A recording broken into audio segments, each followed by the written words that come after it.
Welcome to exam विवेचना। तो दोस्तों, आज की इस वीडियो में मैं आपके समक्ष लाया हूँ हिंदी साहित्य के अंतर्गत भारतेंदु युग के अति महत्वपूर्ण प्रश्नों को। लगभग ये 40 से 50 प्रश्नों के बीच में प्रश्न होंगे, तो आप सभी इन्हें मॉक टेस्ट के तौर पर भी यूज़ कर सकते हो। एक कॉपी पेन लीजिए, वहाँ पर अपने उत्तर लगाते रहिए और अंत में अवश्य डिस्कस करिएगा कि कितने प्रश्न आपके सही हुए हैं। ठीक है। बाकी देखिए, अगर अभी तक आप हमारे टेलीग्राम चैनल और व्हाट्सएप ग्रुप के साथ नहीं जुड़े हैं तो आप उनके साथ जुड़ सकते हो। लिंक आपको डिस्क्रिप्शन बॉक्स में दोनों के मिल जाएंगे। इसी के साथ देखिए, आपको यहाँ पर बता देता हूँ, अगर आप HPLT TET LT commission HP PGT Hindi की प्रिपरेशन कर रहे हो तो आप हमारे ऑनलाइन कोर्स को ज्वाइन कर सकते हो। यहाँ पर आपको पूरी तैयारी करवाई जाएगी, हिंदी और हिंदी साहित्य की A to Z करवाया जाएगा। ठीक है, ऐसा कोई भी पोर्शन नहीं होगा जो आपसे छोड़ा जाएगा। तो अगर आप इन सभी की प्रिपरेशन करना चाहते हो तो आप हमारे व्हाट्सएप नंबर जो यहाँ पर दिया है उसके साथ संपर्क कर सकते हो। ठीक है ना। बाकी कोई और नोट्स चाहिए तो आप उसके लिए भी संपर्क कर सकते हो। तो चलिए, ज़्यादा समय ना लेते हुए वीडियो को शुरू कर देते हैं। तो देखिएगा, जो पहला प्रश्न यहाँ पर पूछा गया है, भारतेंदु युग का अन्य नाम क्या है। इंपॉर्टेंट प्रश्न है, कई परीक्षाओं में इसे पूछा जाता है। तो यहाँ पर जो सही विकल्प हो जाएगा तो वो हो जाएगा विकल्प बी।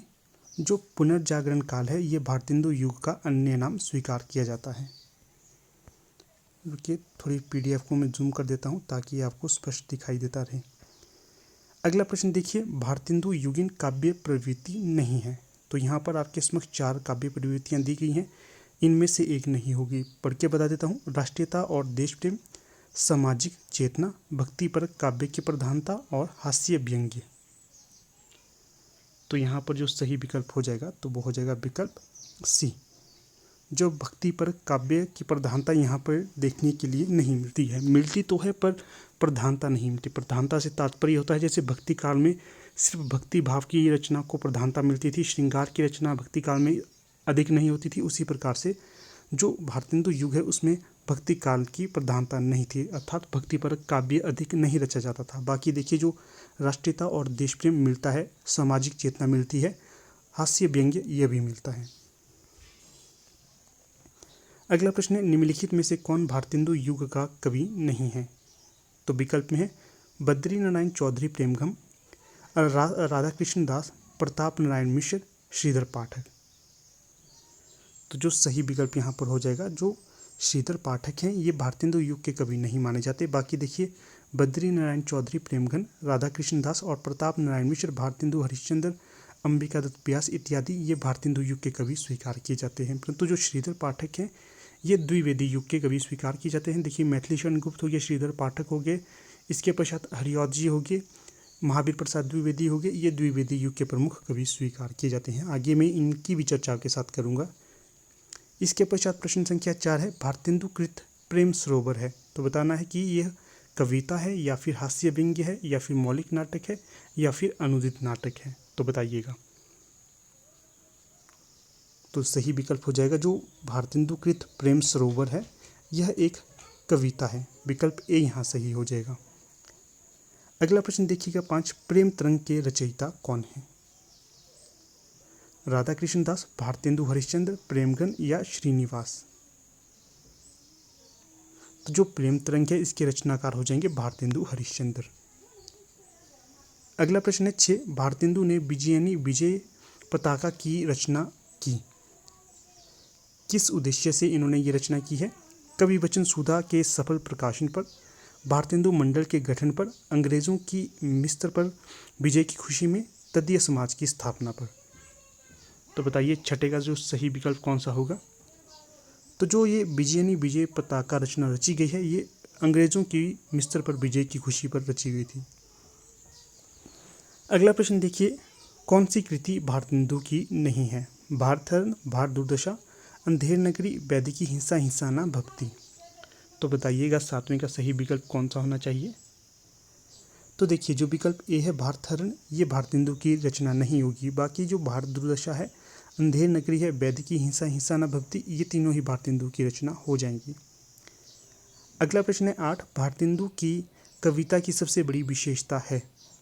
प्राचीन और नवीन का समन्वय, सांप्रदायिक कट्टरता का अभाव, ब्रज और खड़ी बोली दोनों में काव्य रचना, व्यंग्य द्वारा अंग्रेजी शासन की निंदा करना।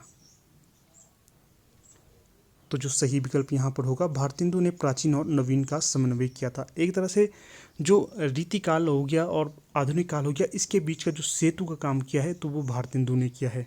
संपूर्ण भारतेंदु युग भी कह सकते हैं, परंतु अगर प्रमुख कवि के तौर पर जाना जाए तो ये भारतेंदु हरिश्चंद्र होंगे। इन्हें समन्वयक भी कहा जाता है रीतिकाल और आधुनिक काल का। अगला प्रश्न देखिएगा 9। शिक्षा के प्रसार के लिए भारतेंदु ने एक स्कूल खोला था जो अब उन्नति करते करते हरिश्चंद्र डिग्री कॉलेज हो गया है। इस स्कूल का आरंभिक नाम क्या था? Harishchandra school, Chaukhamba school, Saraswati school, Hindi विद्यालय। तो 9वें का सही विकल्प हो जाएगा विकल्प बी। इसका आरंभिक नाम था स्कूल का चौखंबा स्कूल। अगला प्रश्न देखिए 10। भारतेंदु कृत फूलों का गुच्छा में संग्रहित है अनुदित नाटकों के प्रमुख अंश, अंग्रेज सरकार के कार्यकलापों पर व्यंग्य। आगे है खड़ी बोली में रचित उनकी कविताएं या फिर विभिन्न पत्रिकाओं में प्रकाशित उनके लेख।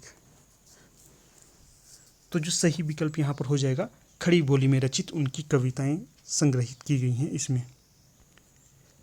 अगला प्रश्न देखिए 11।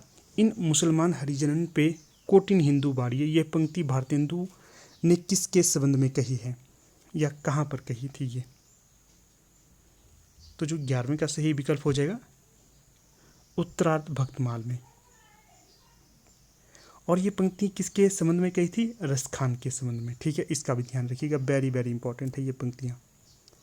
ग्रंथ का नाम उत्तरार्ध भक्तमाल हो गया और जो किसके संबंध में कही है? रसखान के संबंध में। अगला प्रश्न देखिए 12। भारतेंदु ने किसके सम्मान में श्री राजकुमार सुस्वागत पत्र लिखा था? विकल्प में है महारानी विक्टोरिया के पुत्र के भारत आगमन पर, काशी नरेश के सम्मान पर, लॉर्ड रिपन के काशी आगमन पर या उपरोक्त सभी के सम्मान में। तो सही विकल्प हो जाएगा महारानी विक्टोरिया के पुत्र के भारत आगमन पर। यह रचना भारतेंदु के द्वारा लिखी गई थी। याद रखिएगा, जो श्री राजकुमार सुस्वागत पत्र है ये भारतेंदु का है। अगला प्रश्न देखिए 13। मन की लहर काव्य ग्रंथ के रचयिता कौन होंगे?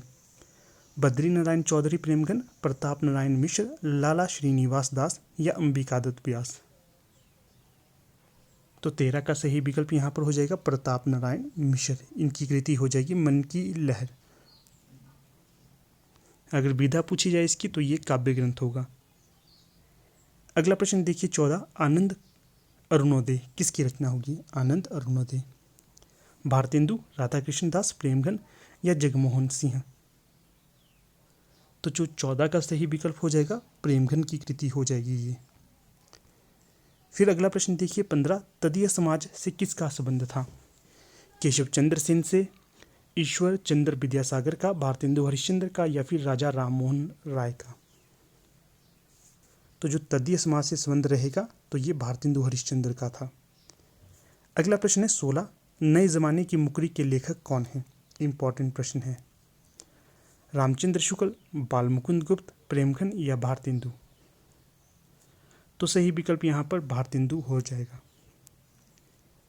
दोस्तों, अगर वीडियो अच्छी लगती है तो इसे ज़्यादा से ज़्यादा लाइक, शेयर और चैनल को सब्सक्राइब करते रहिए, क्योंकि आपका एक लाइक और एक शेयर हमें मोटिवेट करता है कि हम निरंतर वीडियो बनाते रहें। अगर वीडियो में अच्छा रिस्पांस नहीं मिलता है तो मन नहीं करता कि ज़्यादा वीडियो बनाई जाए। ठीक है ना, ये तो फिर आपके ऊपर निर्भर है कितना अच्छा रिस्पांस आप देते हैं। फिर देखिए अगला प्रश्न 17। भारतेंदु ने अपनी किस कृति में देशी राजाओं को रासव अर्थात गधा कहा है? इंपॉर्टेंट प्रश्न है ये वाला। फिर से पढ़ूंगा कि जो भारतेंदु ने अपनी किस कृति में देशी राजाओं को रासव अर्थात गधा कहा था? भारदुर्दशा, अंधेर नगरी, चंद्रावली या फिर नील देवी। यहाँ पर जितनी भी रचनाएं दी गई हैं सभी भारतेंदु की ही रचनाएं होंगी। तो सही विकल्प हो जाएगा जो भारदुर्दशा है, इसमें भारतेंदु ने देशी राजाओं को रासव या गधा कहा था। अगला प्रश्न देखिए 18। खड़ी बोली के समर्थकों को हठी और मूर्ख किसने कहा था? देखिएगा, जिन्होंने कोर्स लिया है और जब वो इन प्रश्नों को देख रहे होंगे तो उन्हें बहुत ही सिंपल से प्रश्न लगेगी, क्योंकि मैंने वहाँ पर आपको सारे के सारे विस्तार से लेक्चर दिए हैं और आपको सारे के सारे तथ्य वहाँ पर उपलब्ध होंगे। अगर वो इस टेस्ट को देख रहे होंगे तो अच्छे से वो कर रहे होंगे, जहाँ तक मुझे लगता है, क्योंकि ये सारी चीज़ें मैंने आपको जब भारतेंदु युग का लेक्चर मैंने आपको दिया था उस समय मैंने आपको ये सारी चीज़ें बता दी हैं। ठीक है, देखिएगा जो यहाँ पर सही विकल्प हो जाएगा, तो ये कहा था जगन्नाथ दास रत्नाकर के द्वारा। ठीक है, खड़ी बोली के समर्थकों को जगन्नाथ दास रत्नाकर के द्वारा हठी और मूर्ख कहा था। ये क्यों कहा था इनके द्वारा? ये क्योंकि ये ब्रज भाषा के समर्थक थे, इसलिए इनके द्वारा ये कथन कहा गया था। अगला प्रश्न देखिए, प्रेम संपत्ति लता किसकी रचना है? बद्री नारायण चौधरी प्रेमघन, प्रताप नारायण मिश्र, जगमोहन सिंह, अंबिका दत्त व्यास। तो देखिए सही विकल्प यहाँ पर हो जाएगा जगमोहन सिंह। यहाँ पर मैं इसको आपको याद करने की एक ट्रिक बताता हूँ। जो जगमोहन सिंह है, इनका पूरा नाम था ठाकुर जगमोहन सिंह। तो जो पुराने समय में संपत्ति किसके पास अत्यधिक होती थी? जो ठाकुर होते थे उन्हीं के पास ज़्यादा संपत्ति होती थी। तो इससे आप याद रख सकते हैं कि जो संपत्ति लता किसकी रचना होगी? ठाकुर जगमोहन सिंह की। प्रेम संपत्ति लता होगी ठाकुर जगमोहन सिंह की रचना। ठीक है, जो इस प्रकार की ट्रिक्स मैं आपको कोर्स में बताता रहता हूँ। अगला प्रश्न देखिए 20, भारतेंदु मंडल के किस लेखक को उस युग का अत्यंत सजग, सतर्क, गहरी सूझबूझ वाला तथा भारतेंदु का सफल उत्तराधिकारी माना जाता है? इंपॉर्टेंट प्रश्न है ये वाला, बहुत ज़्यादा। तो सही विकल्प हो जाएगा यहाँ पर विकल्प सी, बालमुकुंद गुप्त। चलिए अगला प्रश्न देख लेते हैं। हाँ, फिर से कहूँगा, अगर आप हमारे LT टेट, LT कमीशन या फिर PGT हिंदी के कोर्स को लेने की इंटरेस्टेड हो तो यहाँ पर जो नंबर दिया गया है इससे आप संपर्क कर सकते हो। देखिएगा अगला प्रश्न है 21, बाबू बालमुकुंद गुप्त की साहित्यिक प्रसिद्धि का मूलाधार क्या है? बंगवासी जो इनकी रचना है, या फिर भारत मित्र इनकी रचना है, जोगीड़ों का संग्रह, शिव शंभू का चिट्ठा। तो जो प्रसिद्धि का आधार होगा तो ये होगा शिव शंभू का चिट्ठा। ठीक है, ये इनकी व्यंग्यात्मक रचना मानी जाती है। अगला प्रश्न 22, भारतेंदु मंडल के लेखकों की सर्वप्रमुख विशेषता रही है, क्या रही है? विकल्प में देखिए, इनके कृतित्व में राष्ट्रीय भावना मुखर हुई है, ये सभी पत्रकार थे और किसी न किसी पत्र का स्वयं संपादन करते थे। इन लेखकों में अधिकांश नाटककार थे। इन्होंने हिंदी साहित्य की अभिवृद्धि में प्राणमय सहयोग दिया है, अर्थात महत्वपूर्ण सहयोग दिया है, प्राणपण। तो जो यहाँ पर सही विकल्प हो जाएगा तो वो हो जाएगा विकल्प बी। क्या ये सभी पत्रकार थे और किसी न किसी पत्र का स्वयं ये संपादन करते थे? किस युग के कवियों के बारे में या विद्वानों के बारे में कथन कहा गया है? भारतेंदु मंडल के कवियों के बारे में ये विशेषता की थी कि ये सभी पत्रकार थे और किसी न किसी पत्र का स्वयं ये संपादन भी करते रहते थे। अगला प्रश्न है, भारत बारहमासा किसकी रचना है? प्रेमघन, भारतेंदु, राधा कृष्ण दास या जगमोहन सिंह। तो जो सही विकल्प यहाँ पर हो जाएगा विकल्प सी, ये राधा कृष्ण दास की रचना हो जाएगी। अगला प्रश्न है, भारतेंदु जी की रचना नहीं है। तो यहाँ पर 4 विकल्प दिए गए हैं, इनमें से एक इनकी रचना नहीं होगी। तो देखिए विकल्प, वेणुगीत, प्रेम फुलवारी, वर्षा विनोद, लोकोक्ति शतक।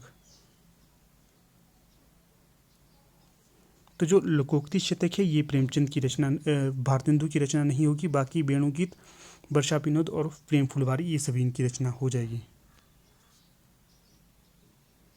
अगला प्रश्न है, निम्नलिखित में से भारतेंदु जी की रचना कौन सी है? तो देखिए, श्रृंगार सतसई, श्यामादत्ता, जीर्ण जनपद, तृप्त्यांतम। तो जो 25 का सही विकल्प यहाँ पर हो जाएगा श्रृंगार सतसई, अर्थात जो सतसई के आधार पर भारतेंदु जी के द्वारा भी रचना की गई थी। तो जो विकल्प ए है यहाँ पर, तो ये सही विकल्प हो जाएगा। फिर यहाँ पर आपके लिए एक प्रश्न छोड़ता हूँ, आपने बताना है कि जो जगन्नाथ दास रत्नाकर है, इन्होंने जो बिहारी सतसई है इसमें कितने दोहे स्वीकार किए हैं? तो यहाँ पर विशेष ध्यान रखना है, मैं सर्वमत की ओर इंगित नहीं कर रहा हूँ, कभी विशेष की ओर इंगित कर रहा हूँ कि जो जगन्नाथ दास रत्नाकर थे ये कितने दोहे बिहारी सतसई में स्वीकार करते हैं।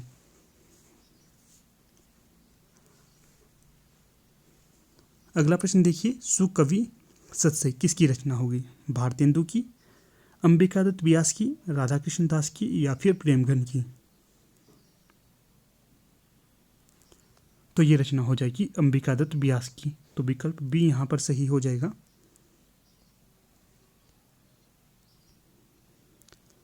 फिर अगला प्रश्न देखिएगा। जो प्रश्न संख्या 21 से 41 तक प्रत्येक प्रश्न में कथन दिया गया है और उसके उत्तर आपने बताने हैं कि इस कथन किसने कहा है। देखिएगा प्रश्न संख्या 27, जपो निरंतर एक जवान, Hindi Hindu Hindustan, very very important. किसका कथन होगा ये? भारतेंदु, प्रताप नारायण मिश्र, श्रीधर पाठक या मैथिली शरण गुप्त? तो 27 का सही विकल्प हो जाएगा विकल्प बी, प्रताप नारायण मिश्र। तो देखिएगा कई सब्सक्राइबर कहते हैं कि आपकी आवाज़ नहीं आ रही है, ये फलाना ढिमकाना, तो आप वॉल्यूम को ज़्यादा रखिएगा तो आपको आवाज़ ऑब्वियसली सी ज़्यादा आएगी, इसलिए वॉल्यूम को आप बढ़ाकर सुनिएगा, ठीक है। अगला प्रश्न देखिए 28, भीतर भीतर सब रस चूसे, हंसी हंसी के तन मन धन मुँह से, जाहिर बातन में अति तेज, क्यों सखी साजन नहीं अंग्रेज? तो ये कथन किसका होगा? अमीर खुसरो का, प्रताप नारायण मिश्र का, भारतेंदु हरिश्चंद्र का या फिर बालमुकुंद गुप्त का? तो ये कथन या पंक्ति हो जाएगी भारतेंदु हरिश्चंद्र की। यहाँ पर दो सखियों के बीच में वार्तालाप हो रहा है।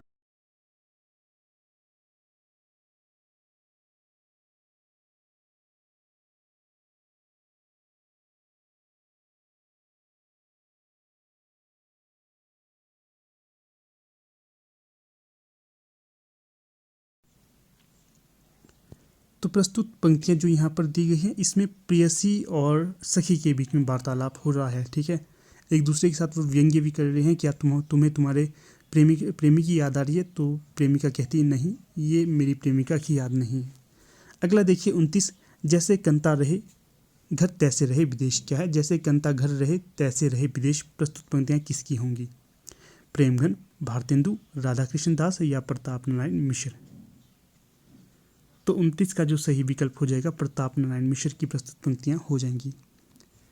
अगला प्रश्न देखिए 30, धन्य भारत भूमि सब रत्ननी की उपजावनी। प्रस्तुत पंक्तियाँ किसकी है?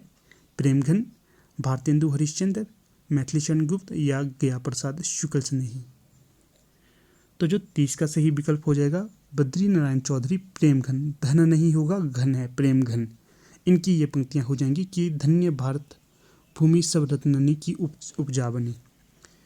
तो यहाँ पर देखिएगा सी और डी में जो है मैथिली शरण गुप्त और गया प्रसाद शुक्ल स्नेही, ये दोनों ही द्विवेदी युग के प्रमुख कवि स्वीकार किए जाते हैं। अगला प्रश्न देखिएगा 31, मेरे तो साधन एक ही हैं जग, नंदलाला वृषभानु दुलारी। प्रस्तुत कथन किसका होगा? रत्नाकर जी का, प्रेमघन का, भारतेंदु का या फिर कवि रतन का?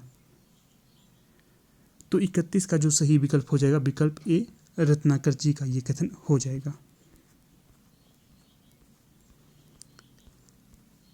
अगला प्रश्न देखिएगा 32, पिए प्यारे तिहारे निहारे बिना अखियाँ दुखियाँ नहीं मानती हैं। इंपॉर्टेंट कथन है ये भी, तो बताना है कि किसका कथन होगा? रत्नाकर जी का, राधाकृष्ण दास का, प्रेमघन का या फिर भारतेंदु हरिश्चंद्र का? तो 32 का सही विकल्प हो जाएगा भारतेंदु जी का ये कथन हो जाएगा। अगला प्रश्न देखिए 33, चित चैत की चांदनी चाह भरी, चर्चा चली वे की ना चली वे ना। इंपॉर्टेंट पंक्तियाँ होंगी ये भी, किसकी होंगी? भारतेंदु की या फिर प्रेमघन की या फिर रत्नाकर की या फिर कवि रतन की? तो जो 33 का सही विकल्प हो जाएगा जो प्रेमघन ने ये पंक्तियाँ कही थी कि चित्त चैत की चांदनी चाह भरी, चर्चा चली वे की चलिए ना। अगला प्रश्न है हिंदी नई चाल में ढली, वेरी वेरी इंपॉर्टेंट। किसकी ये कथन होगा? भारतेंदु, निराला, महादेवी वर्मा या फिर बालमुकुंद गुप्त? तो 34 का सही विकल्प हो जाएगा भारतेंदु का। तो कई बार ये भी कथन पूछा जाता है कि जो भारतेंदु ने प्रस्तुत कथन अपनी किस रचना के माध्यम से कहा था? तो रचना का नाम हो जाएगा कालचक्र। अगला प्रश्न देखिए 35, कौन करेजो नहीं कसकत सुनी विपत्ति बाल विद्वन की। इंपॉर्टेंट कथन है ये भी, किसका कथन होगा ये? बालकृष्ण भट्ट, प्रताप नारायण मिश्र, बालमुकुंद गुप्त या फिर जगन्नाथ दास रत्नाकर। तो जो 35 का सही विकल्प हो जाएगा प्रताप नारायण मिश्र का ये कथन हो जाएगा। अगला कथन भी इंपॉर्टेंट है, जो विषय संतन तजी ताही मुड़ लपटाती, अर्थात जो विषय संतों के द्वारा त्यागी गए हैं मूर्ख लोगों ने अपनाते हैं। तो प्रस्तुत कथन किसका होगा? सूरदास मदन मोहन, ठाकुर जगमोहन सिंह, राधा कृष्ण दास या बद्री नारायण चौधरी प्रेमघन। तो 36 का सही विकल्प हो जाएगा यहाँ पर राधा कृष्ण दास का ये कथन हो जाएगा। अगला प्रश्न देखिएगा 37, पैधन विदेश चली जात यही अति खुआरी। वेरी वेरी इंपॉर्टेंट कथन है ये भी। किसका कथन होगा? राधा कृष्ण दास का, प्रताप नारायण मिश्र का, अंबिका दत्त व्यास का या फिर भारतेंदु हरिश्चंद्र का। तो 37 का जो सही विकल्प हो जाएगा भारतेंदु हरिश्चंद्र का ये कथन हो जाएगा। अगला प्रश्न है 38, हमारो उत्तम भारत देश। वेरी वेरी इंपॉर्टेंट है ये कथन भी। किसने कहा था ये? राधा कृष्ण दास या फिर राधाचरण गोस्वामी। राधा कृष्ण दास तो हो गया, राधाचरण गोस्वामी भी हो गया, बालमुकुंद गुप्त या फिर भारतेंदु हरिश्चंद्र। तो इन चार में से सही विकल्प बताइए कौन सा होगा? तो ये कथन कहा गया था राधाचरण गोस्वामी के द्वारा। विकल्प ए यहाँ सही हो जाएगा। अगला प्रश्न देखिएगा 39, भारतेंदु युग का साहित्य व्यापक स्तर पर गदर से प्रभावित माना है। वेरी वेरी इंपॉर्टेंट ये कथन भी है। जितने भी कथन इस वीडियो में लाया हूँ सभी के सभी इंपॉर्टेंट हो गए, सभी के सभी को नोट करिएगा। तो 39 का सही विकल्प हो जाएगा जो डॉक्टर रामविलास शर्मा है, इन्होंने कहा था कि जो भारतेंदु युग का साहित्य है ये व्यापक स्तर पर गदर से प्रभावित था, गदर आंदोलन से। अगला प्रश्न देखिए 40, भारतेंदु ने हिंदी साहित्य को एक नए मार्ग पर खड़ा कर दिया, वे साहित्य के नए प्रवर्तक थे, अर्थात ये कथन किसका होगा? नामवर सिंह, शिवदान सिंह चौहान, आचार्य रामचंद्र शुक्ल या फिर डॉक्टर नकेंद्र। प्रस्तुत कथन हो जाएगा रामचंद्र शुक्ल का। रामचंद्र शुक्ल क्या कहते हैं कि जो भारतेंदु ने हिंदी साहित्य को एक नए मार्ग पर खड़ा किया, वे साहित्य के नए युग के प्रवर्तक थे। इंपॉर्टेंट कथन है, इसको तो आपने नोट करना ही है। अगला प्रश्न है 41, भारतेंदु युग का साहित्य जनवादी इस अर्थ में है कि वह भारतीय समाज के पुराने ढांचे से संतुष्ट न रहकर उसमें सुधार भी चाहता है। किसका कथन होगा? रामचंद्र शुक्ल, महावीर प्रसाद द्विवेदी, रामस्वरूप चतुर्वेदी या फिर रामविलास शर्मा। जो 41 का सही विकल्प हो जाएगा विकल्प डी, रामविलास शर्मा का ये कथन हो जाएगा। अगला प्रश्न देखिएगा 42। अगला प्रश्न है आधुनिक हिंदी काव्य का बेतालिक किसे कहा गया है? Very very important. तो ये कहा गया है भारतेंदु हरिश्चंद्र को। तो ठीक है दोस्तों, यहाँ पर हमने लगभग 42 क्वेश्चनों को डिस्कस किया। ये सभी आपकी आगामी परीक्षा के लिए वेरी वेरी इंपॉर्टेंट होंगे। तो आप लोग वीडियो को अंत तक देख रहे हैं, इसका बहुत बहुत धन्यवाद।